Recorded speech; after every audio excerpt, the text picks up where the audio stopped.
Hey, it's Amir Borman, and this is the Daily 10 segment of the Talent Tango podcast here with my brother Arash. Hello. We had an interesting situation today come up with a client. Have tons of these. We just have to pick the one we think is maybe most interesting out there. So this client's interviewed quite a few candidates. I mean, not through us only, but through other channels. I don't know, 40 or so people. I think Yeah, give or from take. yeah, More give than more, take. yeah, and I think they've had, 10, 15 on-sites, so they've seen a lot of candidates, and we had a candidate go on-site on Friday, and, feedback this week was really positive. They love the candidate, um, and asked for references, so we're like, "Hey, that's all good signs," and then said, "We really wanna see the process out with one other candidate." So we're like, "Well, hold on, like, if you really think this is the right fit, what are you doubting about this candidate's, this person's candidacy to want to go speak to the next person?" So we had to kind of talk to the candidate, give him some feedback and say, "Hey, the process is going to be slow down. They're going to do reference checks." And the candidate's bright. He gets it that they've got another interview. And I think the client even told them that. And he said, "Well, in that case, I'm gonna pick my interview cadence up." So now you run the risk of the candidate's gonna go out, start getting in interviews, and the hiring manager might or might not think this final candidate's better, but by the time he comes back to the table, candidate Yeah. might have another offer or something more interesting in his lap. Well, I mean, I think it goes both ways, right? So I think there's many times where candidates also want to keep interviewing, and they like the opportunity, but they're not sure. And there's also times where clients are not sure either. I think in this case, there's a little bit of an asterisk. I think if it was early on in the interview stage for a client, okay, you know what? That's totally understandable. If I was a hiring manager and I saw one person, I might say, you know what? I want to see a couple more people before I pull the trigger for somebody on my team, right? In this particular case, I think why it's a point of topic is because you've seen 40 people come through. It's like, you know, you've dated 100 people, you've been on 100 first dates or whatever. Like at a certain point in time, you got to look at yourself in the mirror. I think in other cases, it's okay to try a couple flavors of gelato to figure out the one you want. So I think so internal we hire for recruiters here, right? And if the first one this week came in and we like the person, we'd hire 'em. We wouldn't Yes. think, do we need to see the second or third candidate to see if they're better? Because we have defined for ourselves core competencies that we wanna Sure, hire yeah. against. So we have, we have core competencies we've defined. We grade each candidate against those core competencies. So when we see, let's say in the 4 areas we're looking to grade, we get, a 5 out of 5 out of all 4 areas. Can you find somebody that is maybe better in like a better, sure, but if you have like a couple fives and a 4 and you're like, "Well, this person, if I pass them up, it's a competitive market, they might have an offer Yeah, tomorrow." well, I think You that's run the because risk. you have a defined process. Not every organization or every team really has gotten their hiring down to that standard. I think you were talking to Amanda on the Talent Tango at CB Insights, and she mentioned like there's 4 components of every candidate needs to have for them. So I 4 think H's. yeah, 4 H's. So I think everywhere has certain things potentially defined. I think the places that don't as much, right? You run the risk of, maybe trusting your gut a little bit more and whatever the case is. So it also, I think, depends on the headcount, right? If you only have one spot, you might be a little bit more particular depending on the team size or whatever the case is. So I do think there's a lot of factors that can impede somebody from that's the person right off the bat. I think personality too kind of goes into play. So I think there's a couple components.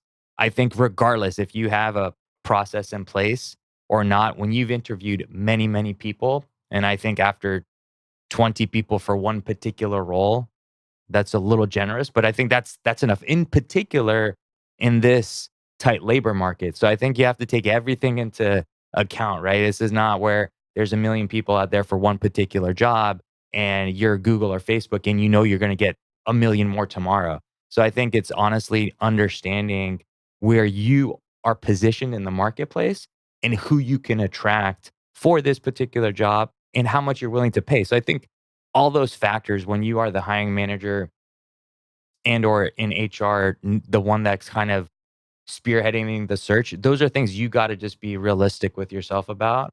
And then I think before you interview, you'll be able to make the process a lot more efficient. Obviously, nobody wants to make a bad hire, but there is also you run the risk of passing up on a lot of people just because you're not sure of what you're looking for. Well, I mean, so I think the company does have to define some hiring criteria. Like you do have to know the manager does need to know who they're willing to hire, so that when you see that individual come through the door, you can actually know that you have the Sure. right candidate.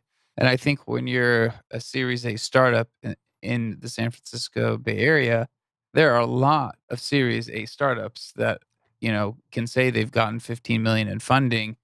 It's pretty standard. It's not really anything that's an outlier. So to your point, I do think you have to pay attention to the market. You have to look at the risk of waiting for that next candidate. Like, Sure.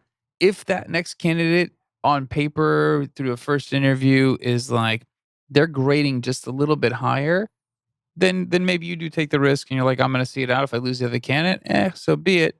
If it's a case of they're in the process and for the sake of the process you want to continue, I think that's a little bit foolish because then you really just you feel compelled to keep going because you've just hit the point you just don't know if you've actually found the right person. Yeah, and I think some of it too is there's just some folks that are a little bit more hesitant. Their personalities are not as decisive as others. So I think, as an external recruiter or an internal, you gotta have to sometimes put that psych hat on and kind of push somebody or nudge somebody and kind of just let them know, hey, like, if we pass on this person, you know, the next person, just because we like them, they might not like us. And I think that is a really very important note because I think the tendency and the mindset is if we like them, they're going to like us. So it's really one way dependent on the folks that are hiring because you're like, well, this person is coming to us to potentially get a job with us. So it's very everything is revolves around